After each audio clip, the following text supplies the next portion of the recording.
Pemirsa, saya berada di salah satu ruangan sosok yang merupakan penanggung jawab, pengendali, apapun bahasanya, pangan dan pertanian di Kabinet Merah Putih. Siapa beliau? Saya akan segera menemuinya. Berikut ini.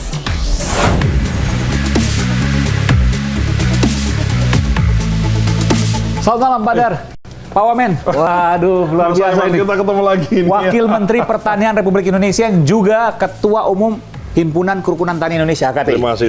Ya, Kita udah lama nggak jumpa. 12 tahun lalu. 12 tahun yang lalu. 12 Di tahun Ambalang yang lalu. waktu itu ya, oke. Dulu aku nyeting-nyeting. Anda kan yang wawancara Pak Presiden. Siap. Dan luar biasa waktu itu pertama kali saya ke Hambalang. Iya. Dan saya amazed betul waktu itu karena Pak Prabowo juga ternyata petani. Karena saya lihat kanan kiri ada tanaman, pangan ya, Waktu sayuran. itu beliau Ketua Umum KTI waktu itu. Betul, 10 tahun ya Iya, total 10 tahun. Oke. 2 periode, terus dilanjutkan Pak Fadlizon. Iya. 2 periode juga, terus sekarang saya yang lanjutin beliau. Jadi gerbang pertama itu kita masuk, ada tanaman kanan kiri sayuran. Betul. Terus gerbang kedua peternakan. Sapi, terus kambing ada ya? Ada kambing ada, terus ada kuda juga. Saya pikir luar biasa nih. Ini tentara atau petani gitu. Jadi Panglima TNI mungkin keliru ada tulisan A-nya di Panglima Tani. hanya ada bisa disisipkan di situ. Iya. Tapi soal pertanian memang Pak Prabowo nggak bisa dilepaskan. Iya. Seorang Prabowo Subianto dengan pertanian itu dari dulu kita mindsetnya ya HKTI pernah jadi apa Asosiasi pedagang pasar. Luar biasa. Aku juga sekarang jadi ketua umum asosiasi itu juga. Oh, jadi dulu Pak Prabowo kan HKTI dan Asosiasi Pedagang Pasar. Ya, mewarisi lah, saya mewarisi. Oke. Saya ketua umum asosiasi pedagang pasar juga dulu, Pak Prabowo 2 periode juga. Saya dengar Pak Wamen ini juga anak petani. Iya, orang tua saya petani. Biasa ada di ladang dan seterusnya. Tapi sebelum saya bicara soal tani, termasuk soal swasembada beras. Benarkah swasembada beras? Tapi katanya harganya naik. Nanti saya bicara soal itu. Tapi sebelum ke sana, nggak apa saya tanya itu ya. Emang ini penuh dengan teror ini sama Mas Aiman ini. Ya, was-was juga. Data. Saya mau tanya dulu, ini benderanya luar biasa loh Pak Wamen. Saya pikir tadi kain, ternyata ini kertas. Ini loh. Ini kertas. Jadi rapih gitu loh. Iya. Rapih gitu loh. Ini dan kilaunya juga beda. Saya berapa? Lebih dari 15 tahun keliling-keliling dari satu kementerian lain untuk wawancara juga, ya.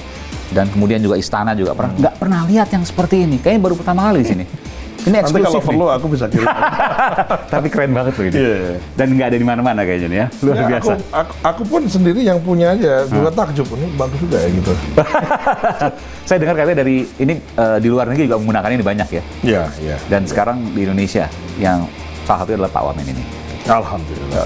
Ternyata jeli juga matanya ya. Waduh. Saya ingin tanya tapi tadi pertanyaan yang mengganjal saya Pak Wamen. Kemarin sempat ramai juga di Rakyat Bersuara. Kita ini swasembada pangan atau swasembada beras sih? Mas Engman, yang kita kritik itu adalah pernyataan pemerintah, dalam hal ini Presiden, soal swasembada pangan, which is impossible, karena swasembada pangan belum terjadi. Karena pangan itu banyak, ada daging, ada bawang yang masih impor sampai sekarang. Iya, tadi kan saya sebut, yang diimpor itu hanya untuk bahan olahan tertentu, Bang. Iya, berarti kita belum swasembada pangan. Loh, impor itu emang kalau swasembada pangan kita tetap nggak boleh impor. Contoh. Jadi ayam, Adinda tolong contoh ayam. Bang, kasih pengertian swasembada pangan yang baik dulu. Kita itu nggak punya indukan ayam. Apakah lantas kemudian ketika kita bicara soal swasembada pangan kita nggak boleh mengimpor indukan ayam? Indonesia itu nggak pernah memproduksi indukan ayam, Bang. Dan itu dilakukan saya impornya berharap dari Amerika. Anda menghentikan itu karena nanti Anda malu dengan ekonom dan para petani. Karena menjelaskan swasembada pangan, Anda salah. Kalau harga beras itu betul-betul jadi bagian terhadap jumlah kuantitas beras, maka ketika swasembada, relatif harga beras itu pasti turun. Itu kejujuran data sebenarnya. Mas Aiman perlu tahu data. Harga beras di pasar modern dan pasar tradisional itu tipis. Maknanya apa kata teman-teman ekonomi? Ini kedua beras baik di pasar modern dan tradisional itu impor. Makanya nggak turun-turun sampai sekarang. Ya. Swasembada beras itu benar dan swasembada pangan juga benar. Oke. Gini Mas, sebenarnya pangan itu apa sih pangan tuh? Intinya pangan itu adalah karbohidrat dan protein. Ya.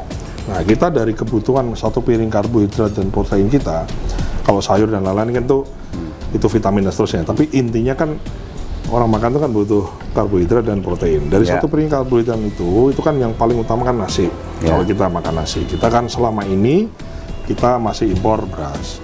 Dan di tahun 2025, tepat setelah Pak Prabowo dilantik tidak ada impor beras di 2020. Nol. Gitu. Ya. Nah, kenapa saya bisa katakan swasembada beras iya, pastikan sudah swasembada karena kita tidak impor. Kenapa swasembada pangan? Dan kebutuhan protein kita yang swasembada itu nggak hanya beras. Dari kebutuhan pangan ini, misalnya bawang merah swasembada, cabai swasembada, telur swasembada, ayam swasembada. Bentar, bawang merah swasembada, Swasembada. cabai swasembada. Kemudian telur swasembada, Oke. daging ayam swasembada. Oke. Kemudian yang tidak Itu nggak ada impor lagi, Nggak ada kecuali impor. mungkin pangan ya. Pangannya si ayam misalnya. pakan ayam kan jagung. Kita jagung untuk pakan nggak udah swasembada juga. Oh, jagung Ya, untuk pakan jagung ternak. untuk pakan ternak itu sudah tidak impor. Oke. Gitu. Nah, sehingga yang kalau dari semua ini yang kelihatan besar, kelihatan masih impor itu adalah susu dan daging sapi. Nah, tapi kan kebutuhan protein ini bisa di-cover dari ayam, telur, dan ikan. Ikan Betul. kita juga swasembada. Sehingga kita bisa katakan bahwa dengan beras sekarang ini tidak impor, swasembada beras betul, plus swasembada pangan.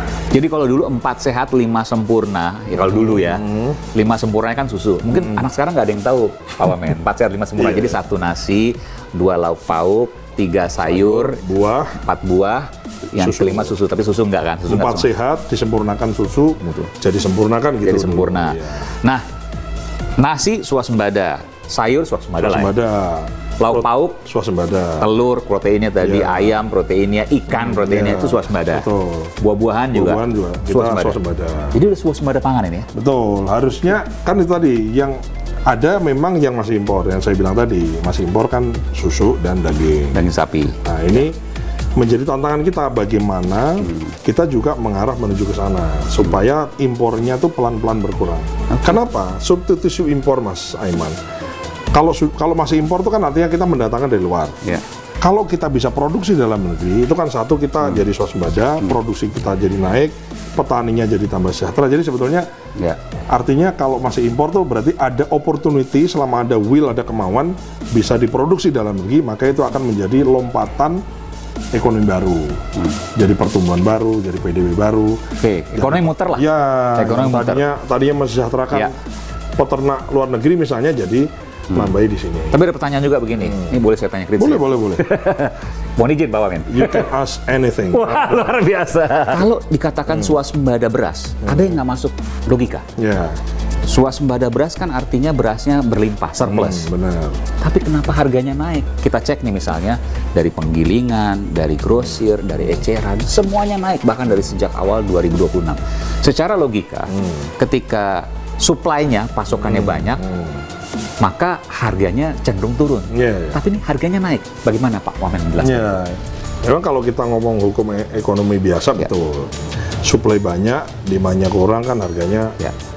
Supply banyak kan harganya turun. Kalau supply-nya sedikit, harganya Naik. Gimana kan kemudian harganya naik. Oh iya, oke. Itu hukum Demand ekonomi relatif sama biasa lah kita, demand relatif sama. Tapi kalau kita bicara beras itu kan namanya barang bapokting, barang pokok penting atau komoditas penting. Ya. Kalau dulu kita selalu mengatakan sembako. Sembako itu diatur, Mas Aiman. Jadi diatur ada flooring price yang namanya HPP gabah 6.500 di tingkat petani, yang tujuannya untuk menjamin bahwa petani itu sudah hari-hari berangkat ke sawah, panas, mupuk, nanam dan lain-lain, itu kemudian panenannya cukup untuk menghidupi keluarganya. Jadi HPP gabah kita panen di sawah kan 6.500 dan secara konsekuen sudah diputuskan Presiden dinaikkan jadi 6.500 dan secara konsekuen kemudian law enforcement-nya kemudian diterapkan untuk selain Bulog semua pedagang harus beli gabah panen di sawah 6.500 minimal. Oke. Oke. Nah, Sementara di tingkat konsumen, untuk melindungi konsumen, maka ada namanya HET, harga eceran tertinggi Oke. gitu.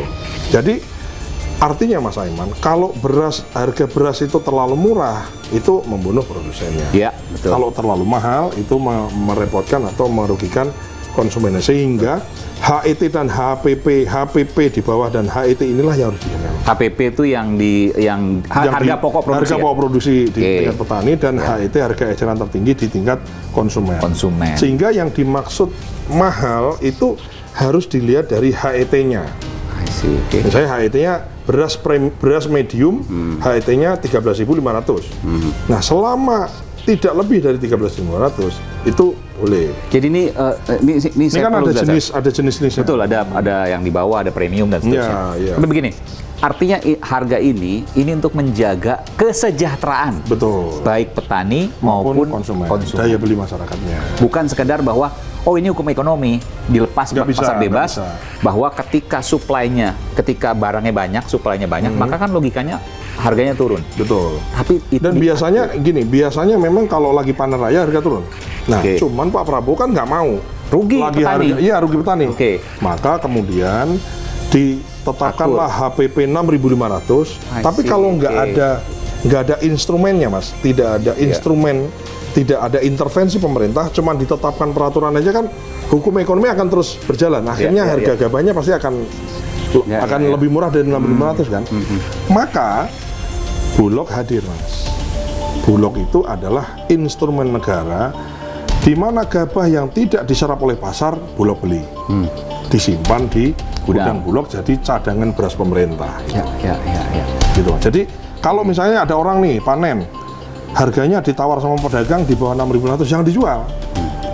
Lapor sama babinsanya, lapor sama kepala desanya, nanti Bulog datang beli 6.500. Tapi kalau dia panen terus ada pedagang beli lebih mahal dari 6.500, jual aja. Nggak ada kewajiban juga beli jual di Bulog.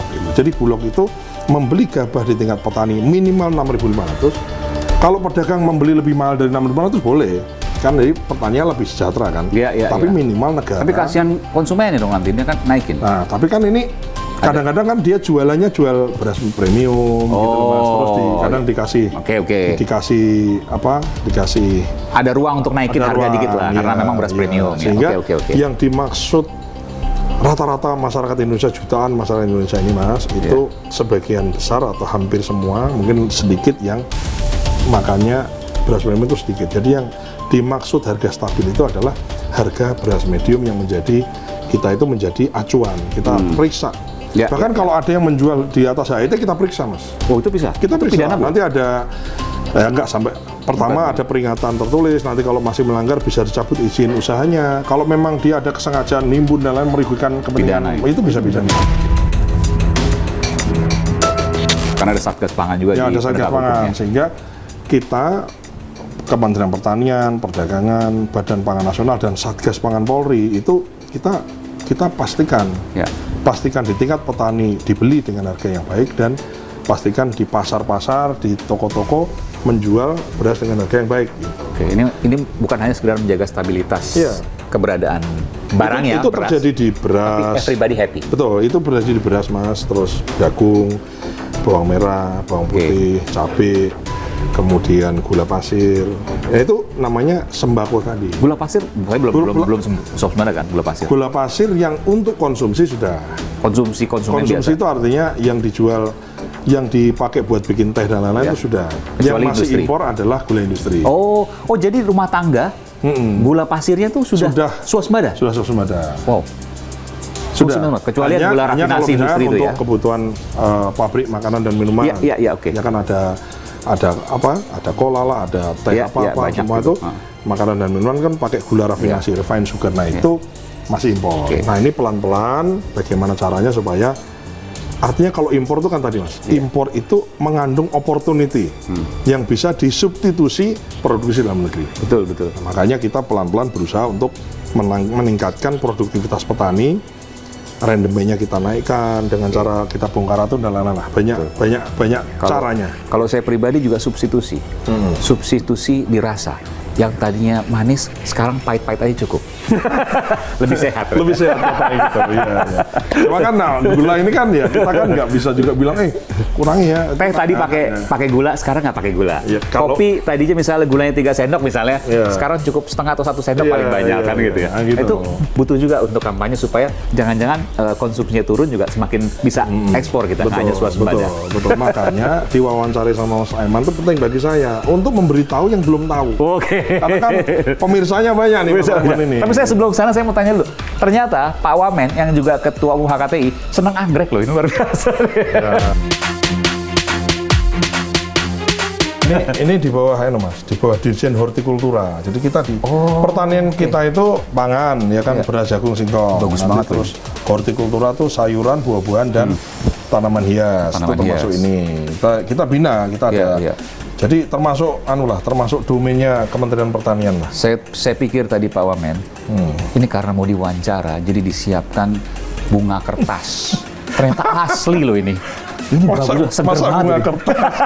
Masa ke kantor pejabat Kementerian Nggak. Pertanian bunga kertas nggak mungkin. Tapi ini kita- bagus banget loh. Ya, Ini bagus banget. Aku suka lah, aku suka. Oke Pak Dar, Pak Wamen, yang juga Pak Ketum HKTI dan terima juga kasih, Pak terima kasih. Ketua Asosiasi Pedagang Pasar seluruh Indonesia, APPSI. Jabatannya banyak nih ya, Waduh, jabatan iya. banyak, tapi semuanya untuk ke bawah. Alhamdulillah. Petani, pedagang pasar dan Iya. seterusnya. Saya ingin tanya, jujur Pak Wamen, Ya, boleh. apa kata mereka soal negara kita, pedagang pasar, petani dan seterusnya? Ada kekhawatiran, ada optimisme atau seperti apa? Pasti kan setiap hari, setiap waktu ya, setiap minggu, Pak Dar sebagai ketua umumnya, sebagai Wamentan, komunikasi dengan mereka. Iya. Kalau ngelihat di bawah ya Mas ya, ini sekali lagi kita kesampingkan dulu kondisi di sosmed dan lain-lain ya. Kita betul-betul kita datang ke desa, itu Mas, steady lah, stabil, baik gitu. Karena apa? Karena kalau khususnya di daerah pedesaan, itu memang ngefek Mas. Swasembada, produksi beras Mereka kita kerasa, langsung terdampak gitu ya? terdampak. Misalnya Karena apa Pak Wamen? Contoh misalnya dulu pupuknya susah, sekarang pupuknya gampang. Dulu pupuknya berapa, sekarang di diskon ya, dapat diskon kan potongan dari Pak Presiden 20%. Jadi pupuk subsidi di diskon jadi 20% lebih murah. Terus dulu pas saat panen raya harga jatuh, nggak ada yang nolongin. Nah sekarang ini pas panen raya harganya tuh 6.500 minimal Mas per kilo panen padi di sawah gitu. Nah itu jadi jaminan sehingga orang tua saya sendiri kan orang tua saya kan masih bertani Mbak sekarang. Sampai saya bertanya, Masih bertanya apa, bertani. Pak Wamen? Oh ini menarik, saya mau tanya itu ya? Iya boleh. Bertani apa dan dari dulu apa? Dari dulu bertani padi palawija. Oke. Jadi aku tanya ke orang tua saya, aku kan survei paling gampang tanya. Jadi pendapatannya tuh naik. Jadi memang yang biasanya panen dapat sekian gitu Iya. itu kemudian panen yang sekarang wah entoke banyak gitu. Di Dapatnya Sragen? di Gerobokan. Gerobokan, oke. Iya. Oke. Nah, aku cek ke mertua saya, ke saudara saya di kabupaten lain, termasuk saya pergi kunjungan, saya cek ke jaringan Greener dan lain-lain tuh di pedesaan yang agraris ini relatif Mas, baik, kondisinya baik. Jadi nggak semengerikan kalau orang komentar di sosial media. Terus kalau kemarin di pedagang pasar itu ya, kalau pedagang pasar aku cek, satu yang dirasakan mereka adalah selama dua kali Ramadan dan 2 kali Lebarannya Pak Prabowo jadi presiden kan udah 2 kali Ramadan dan 2 kali Lebaran. Itu relatif harga-harga tuh stabil. Stabil tuh artinya kalau naik segera turun, kalau turun segera naik gitu. Tadi itu kan harga itu kan ditentukan HET dan lain-lain tadi kan. Cuman memang kalau pedagang pasar memang kita masih berusaha untuk bagaimana memperbaiki kondisi pedagang pasar ini karena memang pasar di daerah ya banyak yang rusak, becek dan lain-lain, termasuk ada persaingan pasar online, ada minimarket dan supermarket. Nah itu yang masih menjadi PR untuk kita perbaiki. Nah, saya udah dengan privilege yang saya punya, walaupun saya mengurus pertanian mainly, tapi karena saya juga bisa komunikasi dengan kementerian dan lembaga terkait urusan pedagang pasar, ya tentu saja kita berusaha untuk aspirasi itu kita. Artinya dulu Mas, kan kita baru menjadi bagian dari pemerintah kan sekarang. Dulu kan kita jadi ketua HKTI, ketua APSI kan di luar pemerintah. Jadi sekarang ini kan kita ada di dalam pemerintah, sehingga insya Allah Mas, sejauh ini tuh memang memperjuangkan aspirasi yang paling efektif itu adalah kita berjuang di jalur politik, kita rebut kekuasaan secara konstitusional yang benar, kemudian kita berbuat kebaikan, Mas. Ini saya rasakan betul bahwa ternyata sangat efektif, Mas. Jadi ya perjuangan itu macam-macam ya, advokasi, ada yang turun ke jalan, kadang ada kalau perlu, kadang perlu demonstrasi. Itu kan di dalam demokrasi kita diperbolehkan gitu. Bahkan nulis di surat kabar, bikin konten sosialnya boleh.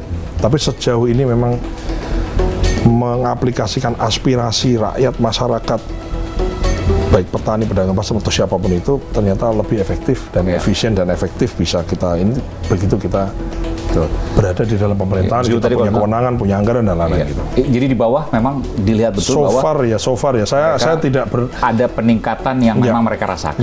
Meskipun tadi disebutkan ya, kalau di media sosial kan macam-macam, warna-warni dari A sampai Z ada. Tapi memang saya salah seorang argumentasi yang tadi ya, wah katanya swasembada, kenapa beras mahal itu memang argumentasi mengemuka. Kalau Mas Aiman ke desa, itu ya orang di desa ya, kalau mau murah ya gimana dong, kan nggak mungkin. Jadi ada dua keseimbangan yang harus kita jaga. Jadi ibaratnya kalau kata Pak Menteri saya, Pak Amran, pertanian itu spektrumnya luas. Nah, kalau mau kaya gitu ya, kalau mau kaya itu jangan bermain atau jangan berkegiatan. Kalau mau kaya ya, itu jangan berkegiatan di daerah yang ada HPP dan HIT-nya. Karena kan di situ diatur semua. Diatur pemerintah. Kok nggak bisa ambil untung terlalu banyak gitu loh. Oke. Jadi nggak bisa orang tuh jualan beras terus kemudian ngambil untung ugal-ugalan, nggak boleh. Itu melanggar aturan. Tapi kalau Anda jualan misalnya gula aren, Anda eksportir gula aren, Anda eksportir rempah-rempah, Anda jualan minyak sawit, Anda jualan kelapa, olahan kelapa, orang dan lain-lain, itu tidak diatur, Mas. Dan itu artinya Anda bisa eksponensial, bisa dan itu mekanisme pasar. Nah itu tadi ini kita bicara lagi. Kalau seandainya suplainya banyak, harga-harga itu berpengaruh. Betul. Suplai banyak pasti harga turun. Betul. Suplainya sedikit, harga itu naik tuh yang tidak diatur. Tapi khusus untuk beras, walaupun suplainya banyak, tadi ya, surplus, tapi harga tetap diatur. Maka jangan harap misalnya yang di bawah bisa menaikkan setinggi-tingginya untuk petani misalnya, yang di atas menurunkan serendah-rendahnya bagi konsumen. Nggak bisa. Karena rugi. Kalau harga beras itu mahal, yang untung adalah petani tapi merugikan konsumen. Sebaliknya harga beras terlalu murah, konsumennya suka, senang, tapi petaninya miskin terus. Jadi itu beras, jagung, gula pasir yang berhubungan dengan petani, bawang merah, petani cabai, itu semua diatur, Mas. Termasuk harga telur. Telur itu gitu, telur kan maunya ibu-ibu, maunya telurnya murah sekali. Tapi kan ada orang tuh mesti beli pakan, pelihara telur, dia ada tenaga, nah itu loh. Jadi ada space, ada koridor yang harus dijaga, HPP dan HIT tadi, sehingga tidak bisa orang tuh kemudian kaya mendadak dengan ugal-ugalan naikin harga di komoditas penting tadi. Itu saya kira penting untuk disampaikan. Dan ini penting juga. Jadi kalau tadi saya bilang sedikit saya singgung soal media sosial, ya memang nggak bisa dijadikan patokan. Betul. Karena saya tunggu mungkin banyak kontroversi. Saya menyampaikan bahwa saya ada salah satu orang yang tidak percaya Vox Populi, Vox Dei. Kalau dibilang bahwa suara ini mungkin Pak Wamen nggak berani ngomong gini, kalau saya berani. Karena suara rakyat, suara Tuhan kan seperti itu. Artinya suara rakyat, suara kebenaran. Belum tentu yang banyak itu adalah benar. Itu keyakinan saya. Tapi mungkin kita bisa berbeda. Ya itu relatif sih. Memang banyak itu kan relatif. Belum tentu benar. Kemudian kan yang paling benar dari suara banyak itu kan sensus. Itu kan jelas benar. Oh, itu data. Data, ya kan. Tapi kalau bicara kebenaran, tapi kalau kita bicara banyak sesuai dengan perspektif masing-masing kan nggak bisa dipertanggungjawabkan kan gitu. Makanya kalau kita bicara soal di medsos suara seperti ini nggak bisa jadi patokan. Nggak bisa. Tapi kalau survei misalnya dengan metodologi yang secara statistik bisa dipertanggungjawabkan, itu bisa. Tapi kalau hanya karena kelihatan banyak itu kan susah, Mas, untuk di-judge gitu. Sekarang kita bicara yang juga sensitif, Pak Wamen. Emang susah kita ngadepin soal SAWIT, sawit. Kita mau B50 dan seterusnya lah. Tapi saya bukan bicara soal itu dulu. Saya bicara soal kemarin ada rencana Papua sekian lebih dari 1 juta hektar, saya lupa angka pastinya, yang akan digunakan untuk menanam sawit. Sementara ini saya harus buka bahwa ada kekhawatiran. Belum lama ini Sumatera terkena bencana yang diduga adalah pengalihan lahan dari hutan lindung ke sawit. Dua hal yang mengerikan. Satu terjadi di Sumatera karena sawit, dan sekarang mau dibuat sawit di Papua. Bagaimana Pak Wang yang jelaskan? Oke, aku jelaskan agak panjang ya, nggak apa-apa ya. Jadi gini Mas, ini kan sekarang ada ketidakpastian di global. Ini aku tarik dulu di ujung nih. Nah, ketidakpastian di global, ancaman perang dan lain-lain. Negara kita adalah negara kepulauan. Nah, saya melihat, ini pendapat saya pribadi adalah bahwa kita juga sebagai negara harus bertahan. Bahwa ini kan perang, ini kan invasi ya. Ya kan, ini kan sudah ada contohnya gitu. Nah, artinya secara geopolitik kita harus memainkan peranan yang baik, dan secara internal kita harus kuat. Maka swasembada itu baik. Sekali lagi tadi, kita tidak impor itu artinya kita bisa kelola semua kebutuhan pangan kita dikelola dalam negeri, which is itu bagus sekali. Hanya harus ditambah lagi, kalau untuk resilient kita itu swasembada di setiap pulau, Mas. Ketahanan kita harus swasembada. Setiap pulau. Maksudnya gini, kan beras kalau swasembada tinggal dikirim. Nah, kita kan harus memikirkan di dalam situasi yang sulit.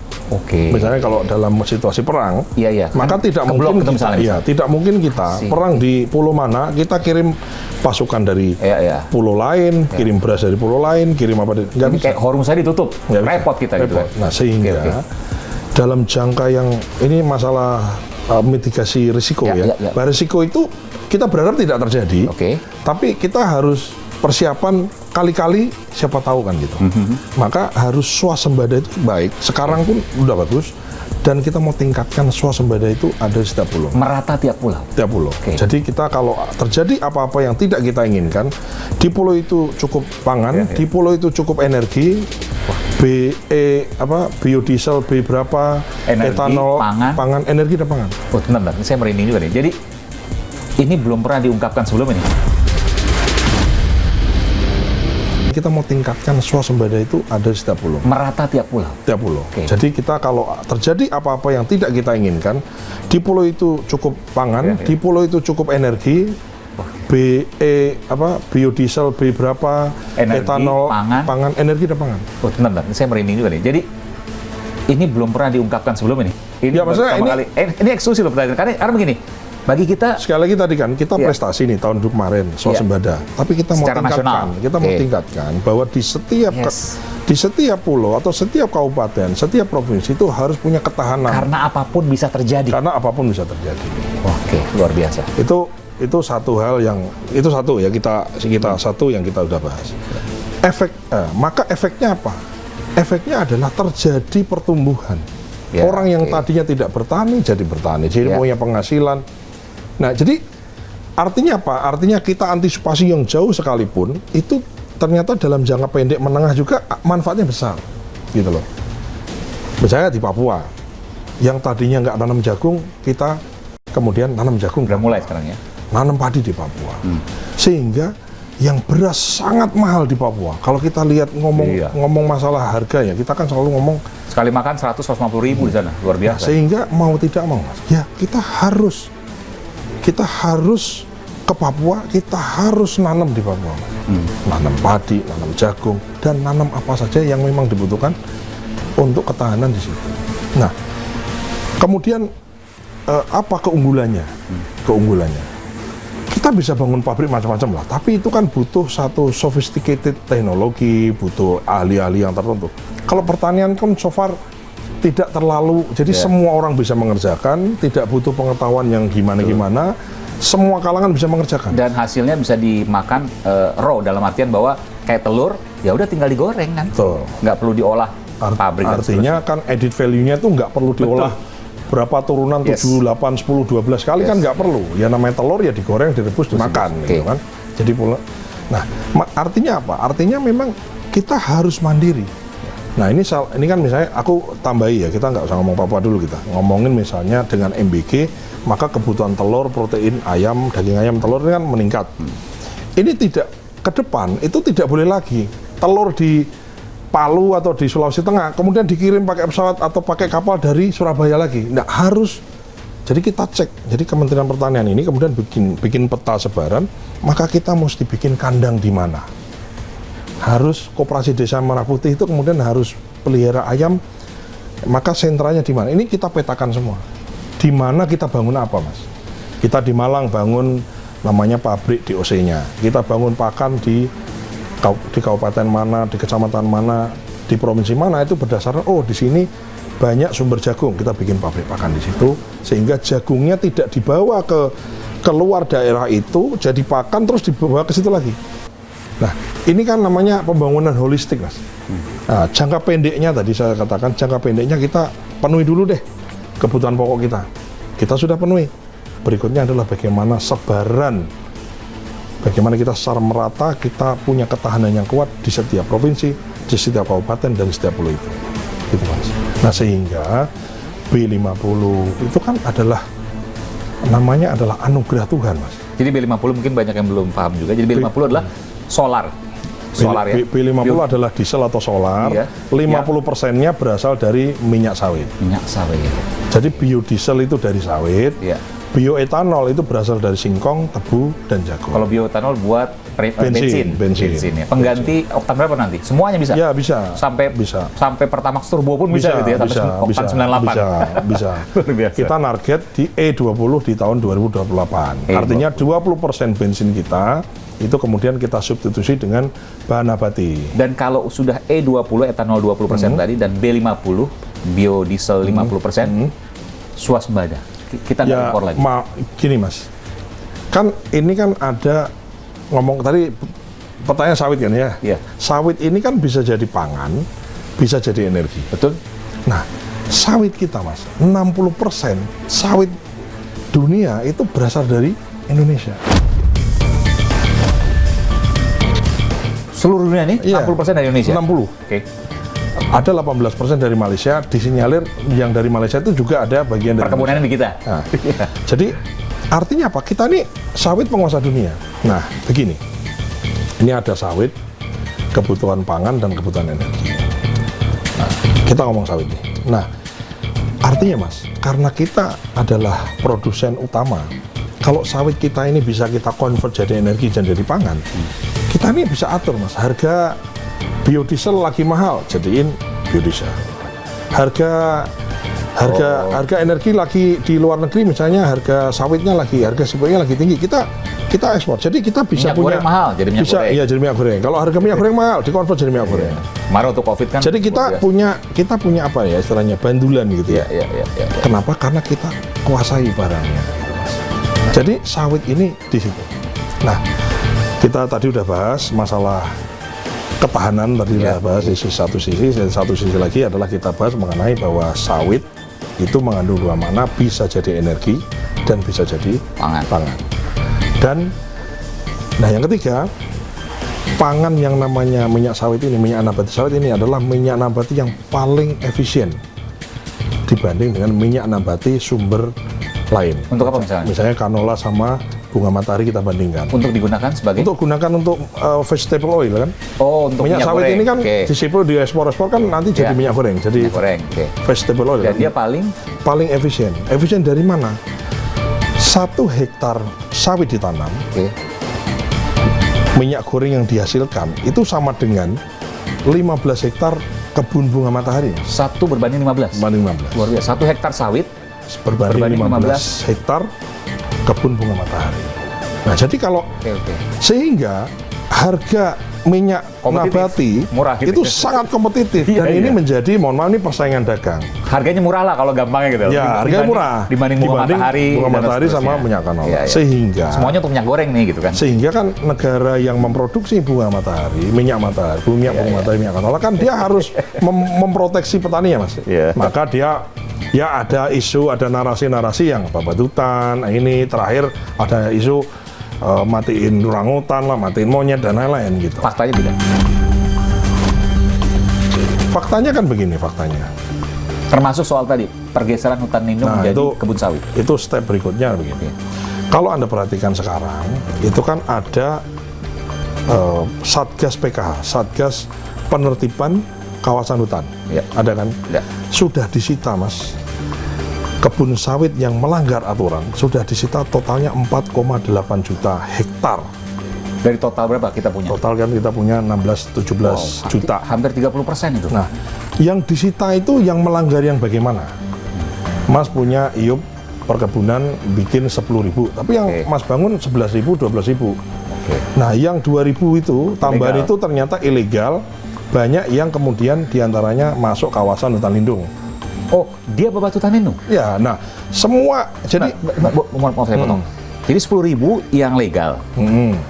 Dia buatnya 12.000. 12.000 misalnya. 12.000 dia ambil hutan lindung. Nanti artinya yang babat. 2.000 itu artinya tidak di area yang diizinkan sama dia. Iya, artinya dibabat hutan lindung. Kurang lebih gitu lah. Karena kan harus digantikan dengan Ya, satu. maksudnya gini. Kalau yang 10.000 tadi Pasti Pak di hutan lindung sih tidak, tapi ada di antara Wamen, juta-juta tadi. mengganggu ekosistem hutan Oh, lindung. jelas, kan? jelas. Tapi yang 10.000 tadi dipastikan tidak tidak mengganggu ekosistem hutan lindung. Ya, enggak. Tidak. Enggak boleh dong kan.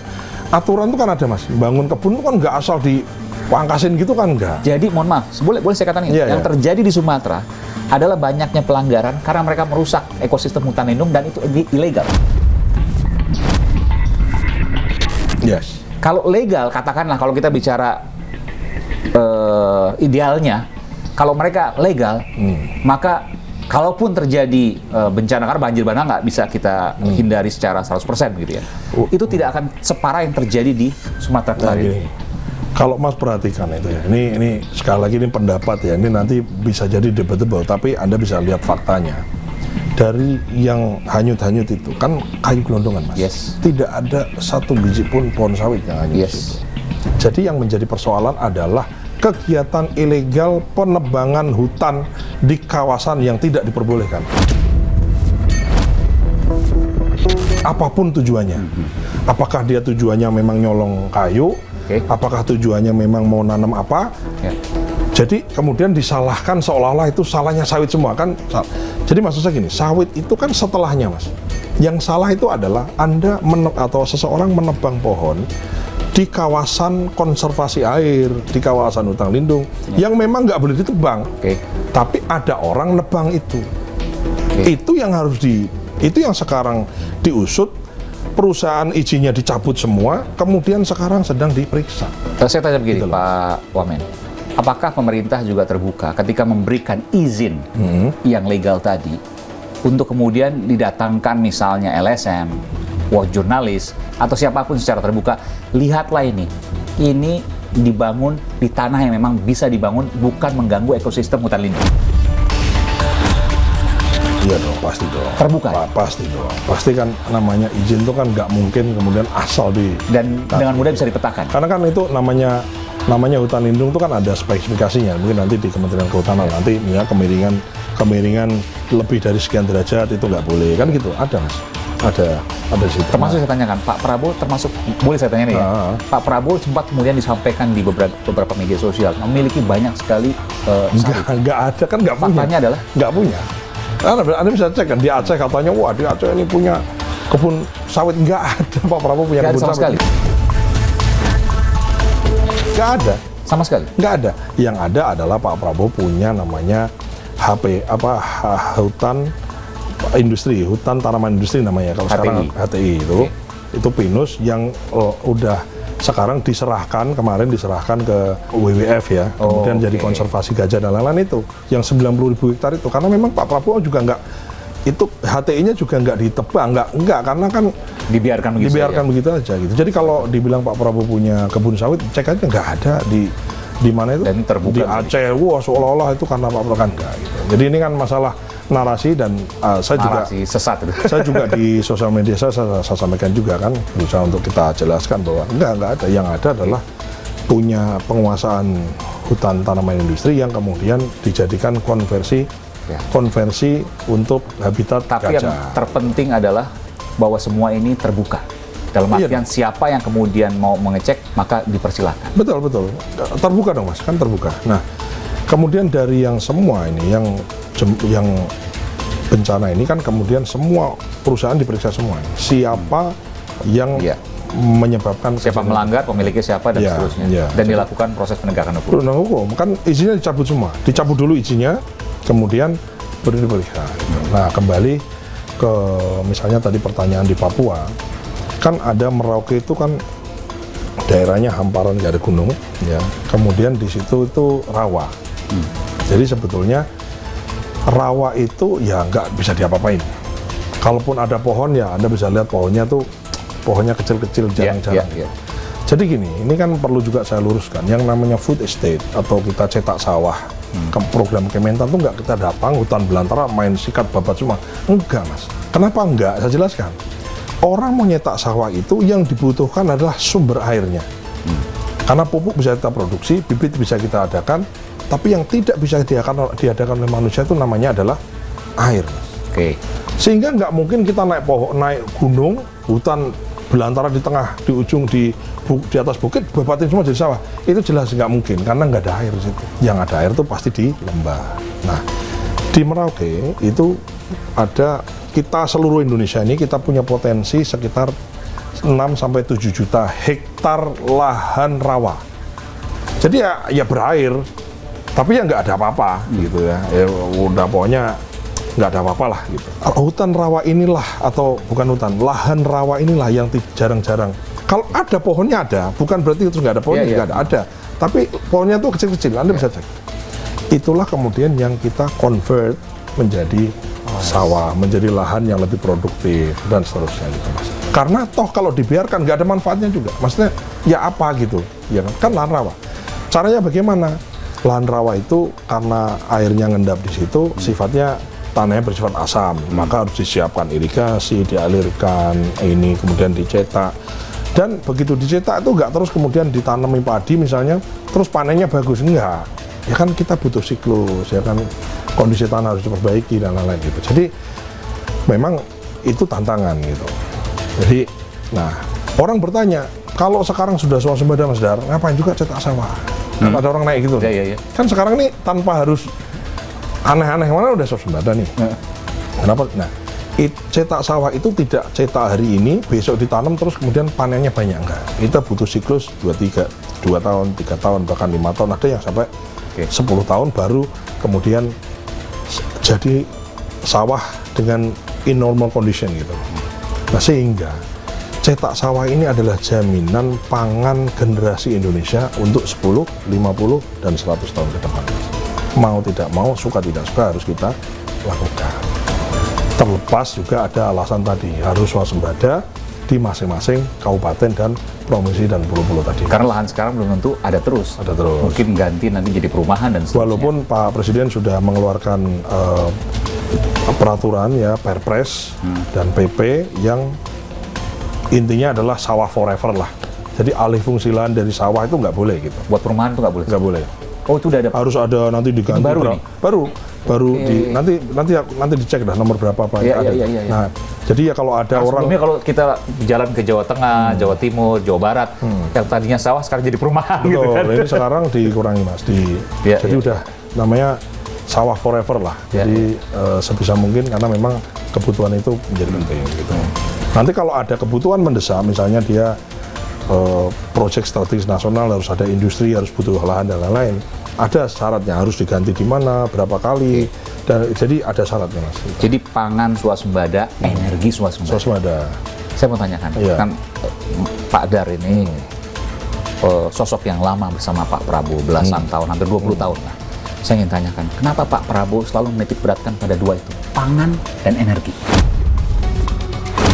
Kan Pak Dar ini sosok yang lama bersama Pak Prabowo belasan tahun, hampir 20 tahun lah. Saya ingin tanyakan, kenapa Pak Prabowo selalu menitik beratkan pada dua itu, pangan dan energi? Sama satu lagi sebenarnya, sama air. Air. Ya, jadi swasembada pangan, swasembada energi, dan swasembada. Kalau air ya kita alhamdulillah udah berlimpah lah. Ya.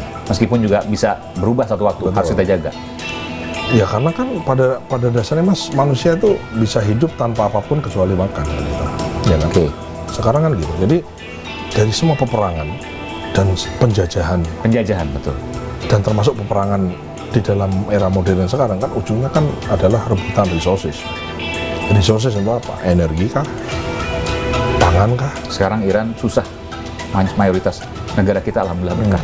Jadi ya ini kan apa ya istilahnya ya, kita ini adalah negara tropis, lahannya luas, subur tanahnya, masyarakatnya itu pekerja keras, jadi nggak ada alasan kemudian tidak swasembada satu. Dan yang kedua, sektor pertanian itu luas sekali mas, Tadi kan kita baru singgung misalnya perkebunan atau pertanian untuk pangan dikonversi jadi energi. Belum kita ngomong kopi, belum ngomong kelapa, belum ngomong yang lain-lain. Jadi ini potensinya sangat besar dan kita pro terhadap kemajuan, tapi ingat bahwa pangan ini menjadi penting. Nah, satu lagi mungkin sebelum acara berakhir gitu ya. Ini kan ada orang mengatakan begini, mana mungkin Indonesia swasembada. Ini orang bilang katanya, ada pengamat bilang mengatakan itu Karena bertahun-tahun susah tuh. karena bertahun-tahun susah. Kemudian nih seolah-olah ada seorang pengamat mengatakan itu nggak mungkin dong. Kan ada alih fungsi lahan kita itu berkurang. Ya. Makin berkurang kok malah makin tambah swasembada. Gimana logikanya kan? Iya Dia betul bilang. betul. Nah, jadi orang tuh nggak paham gitu Mas. Kita punya 7,4 juta hektar lahan produktif kita. Tapi yang punya irigasi itu nggak semua. Jadi tidak semuanya kemudian ada irigasinya. Ada yang tada hujan. Ada hujan. Nah, kalau kalau- hujannya numbuh, kalau nggak hujan ya mati. Ada dua, ada tada hujan sama lahan rawa tadi. Oke. Kalau tada hujan, itu kalau musim kemarau dia nggak nanam, Jadi dibiarin. dibiarin. Oke, Jadi rusak setahun cuma nanam 1 kali pada saat musim Oke, hujan. kurang lebih 6 Kalau bulan. lahan rawa, itu pada saat kemarau dia nanam. Karena airnya surut. Ya. Nah, lahan tada hujan dan lahan rawa inilah kemudian kita engineering Sehingga sepanjang bagaimana tahun. caranya Oke. ada air sehingga bisa ditanam lahan yang sama yang tadinya panen sekali jadi panen 2 kali, Oke. yang 2 kali jadi 3 kali, atau yang sekali jadi 3 kali. Demikian juga dengan rawa. Betul. Sehingga Oke. yang dihitung itu bukan luas lahannya, Ya, tapi ya. luas panennya, Mas. Ternyata jadi soal yang kita hadapi saat ini bukan soal lahan ansih, bukan lahan saja, Iya. tapi soal produktivitas lahan. Betul, betul. Karena kan kalau di daerah rawa, Mas, di Sumatera Selatan, di Kalimantan Tengah, termasuk di Merauke, itu orang itu nunggu kemarau air surut, Ya, baru dia nanam padi. Nanti begitu musim hujan banjir kan dia nggak nanam. Nah, begitu kita bikin engineering, dibikin sodetan, dibuatkan parit, dibuatkan irigasinya, sehingga di bulan atau musim penghujan tuh airnya juga tidak menggenang seperti biasanya, sehingga dia tetap bisa nanam. Jadi ini sebetulnya Bagi rawa disedot. kalau Pas bagi waktu rawa musim itu hujan. bagaimana caranya airnya nggak menggenang. Oke, Kalau lahan dialirkan. tada hujan itu dipompa airnya supaya air tanah yang tadinya kering itu kemudian basah dan bisa ditanam. Soal pupuk, apakah ada permasalahan yang kemudian harganya juga kompetitif, apalagi di tengah perangiran, betul ya? Gimana cara menjaganya? Karena nggak mungkin juga kita bicara soal hasil pertanian swasembada tanpa bicara pupuk. Ya, kayaknya mungkin kalau sama Mas Aiman kita mesti bicara 3 jam. Mas. Aku jelaskan semua. Nanti mungkin kalau ada sesi lain boleh aku diundang lagi. Tapi intinya gini, pupuk itu kan orang tuh butuh benih, pupuk, air, terus pas panen mesti harga bagus lah.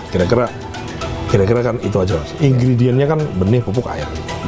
Nah, kalau kita bicara pupuk, nanti akan saya jelaskan terkait gelatin. Saya mau bicara tentang bedanya pengelolaan pupuk sekarang sama yang lalu. Dulu itu, Mas, itu nggak simpel. Jadi semua orang mesti tanda tangan lah, 11 kementerian mesti tanda tangan, mesti teken, bupati mesti teken, gubernur mesti teken, sehingga birokrasi lah yang kemudian menghambat diri kita sendiri. Ini pengadaan pupuk untuk Iya, ke bawah ya? untuk petani. Jadi Sehingga semua mesti- petaninya itu Kelamaan. udah panen, pupuknya baru datang. Iya, oke. Nah, ini semua diregulasi oleh Pak Presiden. Oke. Nggak perlu melibatkan banyak orang, cukup Menteri Pertanian, Pupuk Yes. Indonesia Holding Company, dan petani, itu kemudian sekarang beres. Jadi bukan ketersediaan sebenarnya, tapi soal bagaimana administrasinya. Oke. Jadi Ya, kadang-kadang jelas. kita bikin aturan yang Oke. nyusahin diri kita sendiri gitu. Terakhir Pak Wamen, Ya. saya ingin tanya, apa sih yang ada di mimpi Pak Prabowo atas negara ini? Ya gini Mas Aiman, kan semua orang tuh maju ke kontestasi politik, itu kan punya tujuan yang Ya, kurang lebih sama ya. Kalau kita ultimate goals lah kita. Ultimate goals-nya kan sama. Kita punya 3 calon presiden, Pak Anies, Pak Prabowo, dan Pak Ganjar. Itu kan sebetulnya punya ultimate goals-nya kan sama. Sama-sama ingin membawa Indonesia lebih maju, lebih sejahtera, dan lain-lain. Cuman kan kemudian ultimate goals yang sama ini, tapi caranya yang berbeda kan. Nah, cara inilah yang kemudian dikonteskan, dibedah, dibahas, diinformasikan kepada rakyat kan. Kemudian rakyat akhirnya memilih apa? Memilih cara mengelola negara menuju Indonesia yang sama-sama diinginkan tadi, dengan cara mengelola negara ala siapa? Ternyata kan rakyat memutuskan ala Pak Prabowo. Yang ala yang bagaimana gitu ya. Ya, ala yang bagaimana? Ala yang menempatkan sektor pangan, pertanian, itu menjadi salah satu program prioritasnya. Artinya maksudnya gini mas, kita itu punya so much potential. Dari mulai hilirisasi, downstreaming dari semua sumber daya alam kita. Ini semua dikerjakan, diteruskan, karena memang semangatnya Pak Prabowo adalah melanjutkan pemerintahnya Pak Jokowi di mana downstreaming atau hilirisasi itu teruskan. Tapi ingat, bahwa potensi pertanian dan kelautan kita tuh besar sekali. Nah, sehingga kalau ditanya mimpinya Pak Prabowo itu apa? Mimpinya adalah semua sumber daya yang kita miliki. Sumber daya pertanian, sumber daya perkebunan, sumber daya perikanan, sumber daya pertambangan, sumber daya energi, dan sumber daya yang kita punya. Katakanlah 3 lah ya, sumber daya alam berbasis mineral, berbasis migas, dan berbasis agro. Itu bagaimana caranya sumber daya ini diberdayakan sebesar-besarnya, di downstreaming seluas-luasnya, dan memberikan manfaat bagi sebanyak mungkin rakyat Indonesia.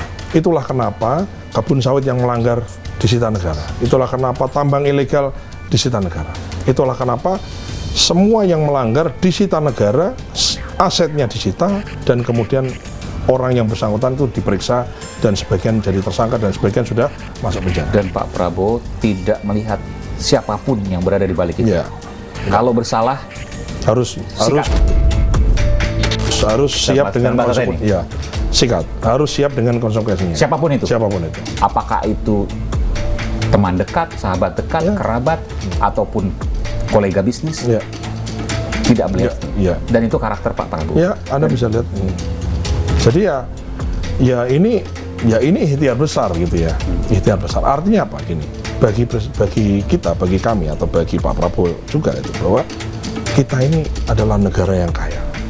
Dan kekayaan ini harus bisa mensejahterakan rakyatnya. Caranya bagaimana? Ya caranya tidak boleh kemudian barang ini, sumber daya ini dikelola oleh orang-orang yang kaya tambah kaya, kemudian yang miskin tambah miskin. Nah itu kan yang keliru. Dan itu yang terjadi selama ini. Dan itu terjadi selama ini, dan itu yang sekarang dirubah atau berusaha dirubah kebiasaan ini oleh Pak Prabowo. Karena yang biasa belum tentu benar, tapi marilah kita membiasakan yang benar, jangan membenarkan yang biasa. Baik, Pak Wakil Menteri Pertanian Republik Indonesia yang juga Ketua Umum Himpunan Kerukunan Tani Indonesia dan juga Ketua Umum Asosiasi Pedagang Pasar Indonesia, Bapak Sudaryono. Terima kasih Pak Dar, terima kasih telah waktunya memberikan di iNews di dialog spesial lain. Emang wawancara sama Mas Aiman itu challenging lah.